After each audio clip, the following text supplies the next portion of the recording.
कुंभकर्ण जब 6 महीने तक सोता था तो उस बीच उसकी पत्नी का क्या होता था। कुंभकर्ण ने अपने भाई रावण के लिए श्री राम जी से युद्ध किया था और उस युद्ध में ही वो मारा गया था। अब दोस्तों, जब कुंभकर्ण 6 महीने तक सोता था तो उस बीच उसकी पत्नी क्या करती थी। वैसे कुंभकर्ण की 2 पत्नियां इतनी शक्तिशाली थी कि वो चाहती तो श्री राम जी को हरा सकती थी। दरअसल कुंभकर्ण की पत्नियां आम स्त्रियां नहीं बल्कि बहुत ही शक्तिशाली थी और उसके बच्चे और भी बड़े योद्धा थे।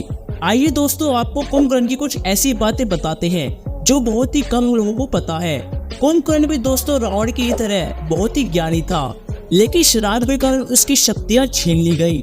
जब कुंभ लोक में कुंभकर्ण के भाई जय और विजय के रूप में विष्णु जी के द्वारपाल पर थे, उन्होंने कुछ ऋषियों का अपमान किया था, जिसकी वजह से उन्हें श्राप मिला और इसलिए राक्षस योनि में जन्म लिया। उन्हें पिछले जन्म का कुछ याद नहीं था, बस एक विष्णु जी की बात ध्यान थी कि मुक्ति पाने के लिए उन्हें भगवान के हाथों बनना है।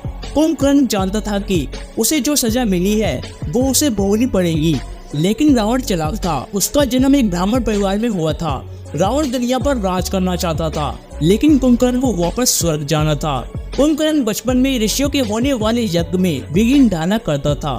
कभी वो मांस का टुकड़ा, कभी वो मरे हुए जीव को यज्ञ में फेंक देता था। उससे परेशान होकर ऋषि मुनियों ने जब उनकी शिकायत ब्रह्मा जी से करी तो ब्रह्मा जी को पता था कि कुंभकर्ण कौन है। जब ब्रह्मा जी ने नारद से कहा कि आप किसी भी तरह कुंभकर्ण को शांत करें, नारद जी ने जाकर कुंभकर्ण को कहा कि तुम ब्रह्मा जी को खुश करके भगवान तक को हरा सकते हो। उन्होंने कहा कि तुम्हें मंदजल पर्वत पर तपस्या करके ब्रह्मा जी को खुश करना होगा।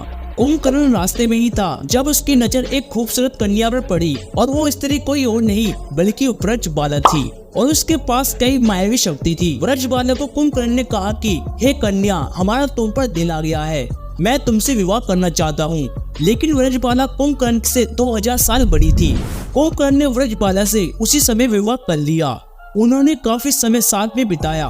कुंभकर्ण वापस से पर्वत पर तपस्या के लिए निकल पड़ा और उसी बीच भगवान शिव ने पार्वती जी के लिए सोने की लंका बनवाई थी और वो एक विद्वान पंडित को ढूंढ रहे थे। तभी रावण ने लंका का गृह प्रवेश किया और जब बात दक्षिणा की आई तो रावण ने दक्षिणा में लंका ही मांग ली और शिव जी ने सोने की लंका ही रावण को दे दी। रावण ने सभी ग्रहों को लंका में बांध लिया। इसी बीच कुंभकर्ण की तपस्या पूरी हुई और ब्रह्मा जी ने कुंभकर्ण को कहा, मांगो जो वरदान मांगना है। ब्रह्मा जी तो जानते थे कि कुंभकर्ण क्या मांगने वाला है, इसलिए उन्होंने सरस्वती जी से कहा था कि जैसे ही कुंभकर्ण वरदान मांगे तो उसकी जेबना या फिर उसकी बुद्धि ही फेर देना, क्योंकि अगर कुंभकर्ण जो मांगेगा वो उसे मिल गया तो पूरी सृष्टि में हाहाकार मच जाएगा। कुंभकर्ण भगवान से इंद्र सिंह मांगना चाहता था, लेकिन उसने गलती से निंद्रा सिंह मांग लिया और निंद्रा सिंह का मतलब होता है कि हमेशा सोते रहना। अब वैसे तो कुंभकर्ण हमेशा के लिए सोता रहता और इसलिए ब्रह्मा जी ने वरदान में बदलाव करके कहा कि कुंभकर्ण 6 महीने में एक दिन जगेगा। कुंभकर्ण की पत्नियां व्रजबाला के 2 बच्चे थे, कुंभ और निकुंभ, और इन दोनों भाइयों को शेरावाली माता ने मारा था। इसके अलावा कुंभकर्ण की पत्नी व्रजबाला को वरदान था कि उसके हाथों से बनाया गया हथियार सृष्टि का सबसे अच्छा और मजबूत हथियार होगा। कुंभकर्ण ने दूसरी शादी करकटी नामक राक्षसी से करी और उसके साथ कुंभकर्ण का एक और बेटा हुआ, भीमासुर। कुंभकर्ण की पत्नियां व्रजबाला हर महीने हथियार बनाती और कुंभकर्ण के लिए खाना बनाती, ताकि जब 6 महीने बाद कुंभकर्ण जागे तो वो उस खाने को खाकर अपनी भूख मिटा सके।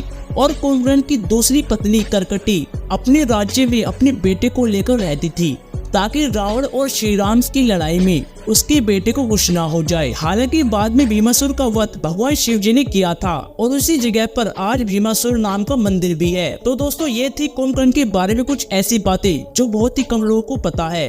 आप अपने विचार हमें कमेंट में जरूर बताएं और इस वीडियो को लाइक करके चैनल को सब्सक्राइब जरूर कर दें।